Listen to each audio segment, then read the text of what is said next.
সুপ্রভাত, কেমন আছো সবাই? আশা করি সবাই ভালো আছো। আমিও মা ঠাকুরের কৃপায় ভালোই আছি। তো আজকে সকালটা শুরু হলো, সকালের চা। এখন বাজে 10টা 15। এটা অবশ্য আমাদের সেকেন্ড রাউন্ডের চা। আমার নয়, আমি তো লিকার চা খাই। এটা হচ্ছে বিয়াসের বাবা মা সবার চা। আর ব্রেকফাস্ট, সেটা বিয়াসের ব্রেকফাস্ট যাচ্ছে এইটা। এরপরে রুটি হবে, রুটির সাথে আজকে মিষ্টি। সারাদিন কী করি সঙ্গে অবশ্যই থেকো। রান্না কী করি সব কিছু শেয়ার করব তোমাদের সাথে। এটা হচ্ছে মায়ের ব্রেকফাস্ট রেডি হয়ে গেল। কারণ আমি ভেবেছিলাম যে রুটি মিষ্টি দেবো, কিন্তু মা বলছে খাবো না রুটি মিষ্টি, এভাবেই করে দিলাম। এটাই বিয়াসের বাবা খাবে, আমি খাবো। বিয়াসের বাবারটা হচ্ছে। আমার বাপের বাড়িতে আবার ডিম ফেটিয়ে ডিমে পাউরুটি ডুবিয়ে বেশ কড়া করে ভাজা হতো, এটাকে বলে ফ্রেঞ্চ ফ্রাই না, কিন্তু এখানে আবার এটা হয়। এখানে আমি এসে দেখেছি ওরা না এইভাবে খায়। কত কায়দা বাবা, এইভাবে খায়। হোক, এটা আবার দিয়ে আসি মাকে।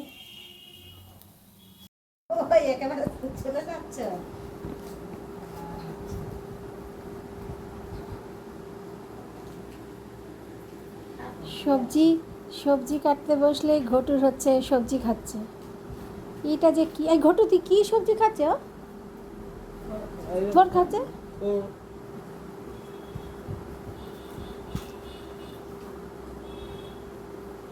থোর খায়, শাক খায়, কি করে বোঝে যে সুন্দরী শাক কাটছে? এ বাবা, আবার তো আওয়াজ করে করে খাচ্ছে গো।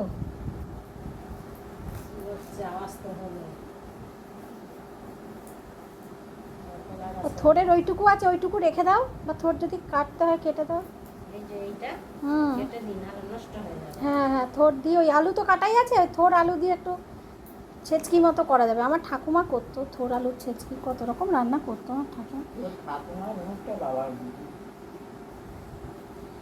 ঠাকুমার মুখটা। আমার বাবার মা তো, হ্যাঁ ওই পিসি সব একই রকম। ঠাকুমা, বাবা, পিসিরা, পিসির ছেলেমেয়েরা সব একই। আমি ছোট পিসির মতো দেখতে হয়েছি, আমার বড় পিসি।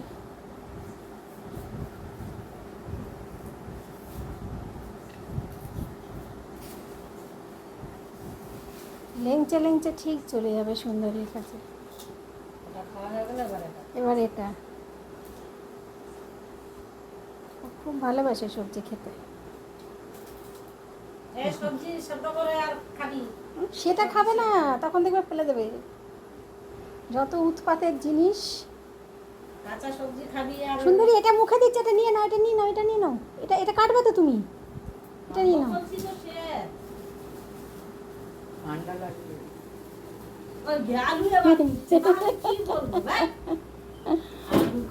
পুচুন তো আর জ্বালালো না, মেয়েটা শুয়ে শুয়ে যতটা দুষ্টুমি করা যায়। সুন্দরী শুধু ঘর মোছা বাকি। আর আজকে আমাদের রান্না হচ্ছে ডাল, আলু পটলের তরকারি। এটা একদম নিরামিষ করা হচ্ছে, একদম নিরামিষ, মাখা করে আলু পটলের তরকারি, একদম নিরামিষ। আর এটা হচ্ছে আলু ডিম দিয়ে বড়া পেঁয়াজ দিয়ে। এটা এই দুটো আমার জন্যে স্পেশালি, আর এটা হচ্ছে বিয়াসের। আর বাদ বাকি বিয়াসের বাবা, বিয়াসের ঠাকুমা, এই যে মাছ, এটা কালকের করা, এই যে লাউয়ের তরকারি। এটা হচ্ছে ওদের দুজনের। আর এটা হচ্ছে এইটা, আর এটা হচ্ছে বিয়াসের, আর এটা হচ্ছে আমার। এই আমার আজকে রান্না।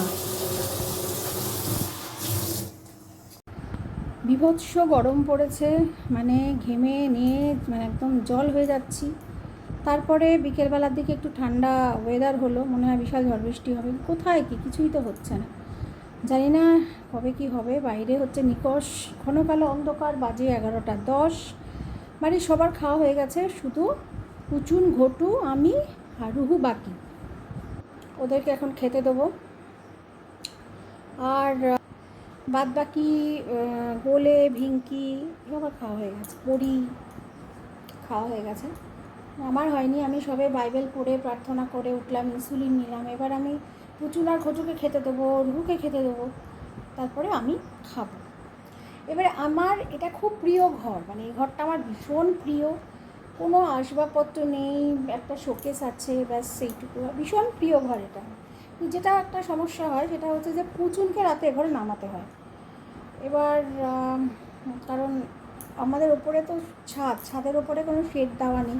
এবার ধরো একটুখানি হলো, মানে হতেই পারে যে বাজ পড়লো, পড়লো, ওই একটা ভয় থাকে, তার জন্য পুচুনকে নামাতে।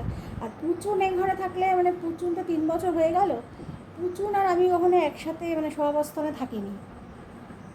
রাত্রিবেলা আমি ঘরে শুলে পুচুন মানে কি রিয়্যাক্ট করবে, এমনি ও একটু ভালো, কিন্তু না ও কাউকে ঠিক করতে পারে না, মানে কাউকে ওর সঙ্গেও রাখতে পারে না, কারণ ছোটো থেকেই একা থেকেছে। যেমন ঘটুকে আমি পুচুর সাথে ছাড়তে পারি না, পুচুন কামড়াতে যায় ঘটুকে। এখন জানি না, এখন তো আমার খুব ইচ্ছে করে ঘরটাতে শুতে, কিন্তু বুঝতে পারি না কী হবে। আমি ভাবি, দেখি না, একটা রাত দেখি না, পুচুর 1-2 দিন বুঝে যাবে যে মা শোবে, তারপরে সে রিয়াক্ট করবে না। কেন আমি কোনোদিন শুইনি আর কি। যাই হোক, তো এই ঘরটা আমার, মানে আমি সকাল থেকে পুচুন থাকে, আমার এই ঘরে থাকাটা আসা দরকার পড়ে না, কিন্তু বিকেল থেকে আমি একদম অনেক রাত অব্দি ঘরে থাকি, একটু বেড়া মানে একটু রাতের দিকে পুচুনকে নামাই আর কি। এই তো যেটা বলে আজকে ব্লগ শেষ করব সেটা হচ্ছে যে সারাদিন তো যে রান্না বান্না অনেক কিছু এসে হয়ে গেল। আর বাইবেলে পড়ছিলাম যেটা মানে যিশু বলছেন যে ঈশ্বর বিশ্বাসী লোকেরা কেমন হবে, মানে যাদের অন্তরে ঈশ্বর থাকবে বা যারা ঈশ্বরের চুজেন হবে তারা কেমন হবে। তারা এমন একজন মানুষের মতো হবে যে যারা একটা শক্ত ভিত, মাটির ওপর শক্ত ভিত তৈরি করে বাড়ি বানালো শক্তপোক্তভাবে, তাতে ঝড় আসুক, বৃষ্টি হোক, সুনামি হোক, আয়লা হোক, যা খুশি হোক, ঘর পড়বে না। কেন? কারণ তাদের ভিতটা যে বেসটা সেটা খুব মজবুত, তার জন্য ঘর পড়বে না। এরা হচ্ছে ঈশ্বর বিশ্বাসী মানুষ, মানে পারফেক্ট। তারা ঈশ্বরের কথা শুনেছে এবং ঈশ্বরের নির্দেশ মতো কাজ করার চেষ্টা করে। যেমন ঈশ্বর যদি বলে থাকে যে তোমার সাথে যারা অন্যায় করে তাদেরও ক্ষমা করো, যারা ন্যায় করে তাদের তো কোনো ব্যাপার, তাদের ভালোবাসবেই। কিন্তু তোমাকে যারা ভালোবাসে না, যারা তোমাকে সহ্য করতে পারে না, যারা তোমার ক্ষতি চায়, যারা তোমার সাথে খারাপ ব্যবহার করেছে এবং ভবিষ্যতেও খারাপ ব্যবহার করবে, যারা ভবিষ্যতেও কথা বলবে না, ভবিষ্যতে মান অপমান করবে, তাদেরকেও ভালোবাসো। প্রতিবেশীকে নিজের মতো ভালোবাসো, নিজের মতো প্রেম করো। এই একটা কথায় কিন্তু পুরো ঈশ্বরের বাক্যটা নিহিত রয়েছে, কি না, প্রতিবেশীকে নিজের মতো প্রেম করো।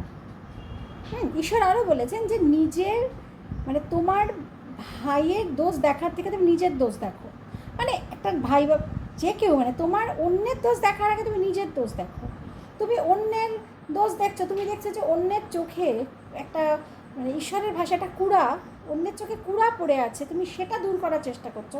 আর তোমার চোখে যে কড়িকাঠ চুলছে সেটা তুমি তো সেটার দিকে তুমি লক্ষ্যই করছো না, তুমি অন্যের কুড়াটার দিকেই লক্ষ্য করছো। সেটা করলে হবে না। হ্যাঁ, ঈশ্বর প্রতিপদে একটা কথাই বলেন যে অপরকে ভালোবাসো, অপরকে ভালোবাসো। যারা তোমায় ভালোবাসো তাদের তো ভালোবাসবেই, যারা ভালোবাসে না, যারা তোমার সঙ্গে অন্যায় করেছে তাদেরকেও ভালোবাসো। বড্ড মশা। তো এই প্রসঙ্গে আমি যেটা তোমাদের বলেছিলাম যে উনি এরকম বলেছেন যে ঈশ্বরভক্ত মানুষ হয় এরকম, যে একটা খুব শক্তপোক্ত মাটির উপর বাড়ি তৈরি করলো, তাতে ঝড় জল যাই আসুক বাড়ি পড়বে না, ঠিক আছে। আর অবিশ্বাসী লোকেরা কীরকম হয়, যারা এমন একটা জমির উপর বাড়ি করলো যাতে ভিতটা নড়বড়ে, তার বলে একটু হাওয়া হলে বাড়ি কোথায় ভেসে চলে গেল, বা একটু বন্যা হলে বাড়ি ভেসে চলে গেল। এটা এক্সাম্পল দিয়েছে যে ঈশ্বরের কথা শুনলাম, ঈশ্বরকে পুজো করছি, 3-4 ঘন্টা ধরে ঠাকুর পুজো করছি, কিন্তু মানুষের দোষ ধরে বেড়াচ্ছি। আর যারা একটু অন্যায় করলো, ধরো কেউ একটু অন্যায় করলো, তাদের সাথে সারা জীবন যেন কথা বন্ধ, বলবোই না কথা, তাকাবোই না, তার কথা ভাববোই না, উল্টে তার সম্বন্ধে সমালোচনার ঝড় বইয়ে দেবো। তাহলে তোমার ঈশ্বর ভক্তি কোনো কাজে লাগবে না, একদম কাজে লাগবে না। আমি একদম মানে গ্যারান্টি দিয়ে বলছি, তাহলে তোমার ঈশ্বর ভক্তি কাজে লাগবে না। তুমি যে বসে 3 ঘন্টা পুজো করছো বেকার করছো। তোমার 3 ঘন্টা বসে পুজো করা, তোমার ঈশ্বর ভক্তি তখনই কাজে লাগবে যখন তুমি মন থেকে তোমার শত্রুকে ভালোবাসতে পারবে। যে তোমাকে ভালোবাসে না তাকে ভালোবাসতে পারবে, তখনই কিন্তু তুমি ঈশ্বরের চোখে চুজেন হলে ঈশ্বর তোমাকে যোগ্য সন্তান হিসেবে স্বীকৃতি দেবে। এটা কিন্তু স্বীকৃত, ঠিক আছে? যেমন আমি এত মশা না, মানে ফোন ধরছি যে হাতে মশা কামড়ে যাচ্ছে। তো আমি যেটা তোমাদের আগের ব্লগেও বলেছিলাম যে একজনের সাথে আমার মতবিরোধ হয়েছিল। এইবারে সেভারাল টাইম আমি তার সাথে কথা বলার চেষ্টা করেছিলাম, সে বলেনি। তারপর জানি না তার মনে কী পরিবর্তন এসছে, কোনো একটা অনুষ্ঠানে তার সাথে আমার একটু কথা, মানে আমিও একটা কথা বলি, উনি একটা কথা বলে, দুজনের একটা কথা হয়েছিল। তো আমি খুব খুশি হয়েছিলাম, প্রেজ দ্য লর্ড, এটুকু তো হলো। রিসেন্টে হচ্ছে তার মা মারা গেছে, আমি শুনেছি। আমি কিন্তু তাকে ফোন করেছি, ফোন করে তার সাথে কথা বলি যে হ্যাঁ তোমার মা মারা গেছে শুনলাম। আমার মধ্যে এতটুকু বিদ্বেষ আমি রাখিনি। কেন রাখিনি? কারণ এমন একটা সময় যে তার মা মারা গেছে, আমি কি সেই ওই কী হয়েছে না হয়েছে ধরে বসে থাকবো? দরকার নেই। আমার কাজটুকু আমাকে করতে হবে, এবং সেও যথেষ্ট ভালো ব্যবহার করেছে আমার সাথে। ব্যাস এইটুকুই তো, এইটুকুই, আর বেশি দরকার নেই তো, দরকার নেই।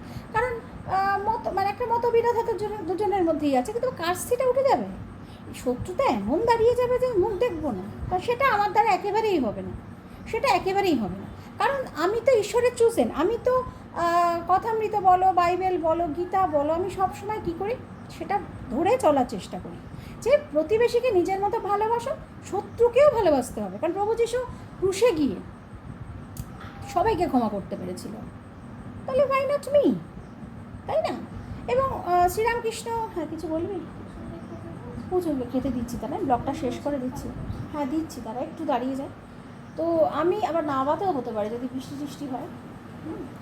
তো আমি সেটাই বলছি যে শ্রীরামকৃষ্ণও কিন্তু, হ্যাঁ, তো উনি কিন্তু গিরিশ ঘোষকে বলেছিলেন যে তুই মদ খা, তোর মদেই মুক্তি, প্রেম মানে তুমি করো।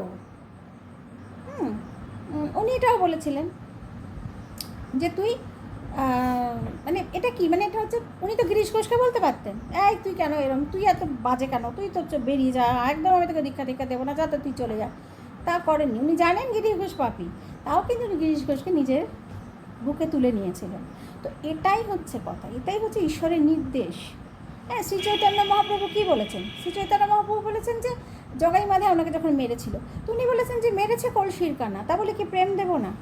তো এটাই আমি বলার চেষ্টা করছি বন্ধুগণ, যে ভালোবাসাটাই হচ্ছে আসল, মানুষকে ভালোবাসাটাই আসল। শত্রুতা এমন পর্যায়ে পৌঁছে দিও না, দূরত্বটা এত করে দিও না যে তুমি যখন রিয়েলাইজ করবে যে তুমি অন্যায় করছো তুমি ফিরতে পারবে না। এটা করো না কখনো কখনো কারোর সাথে, সে তোমার যত বড় শত্রু হোক না, ভালোবাসার জায়গাটা, ফেরার জায়গাটা রেখো।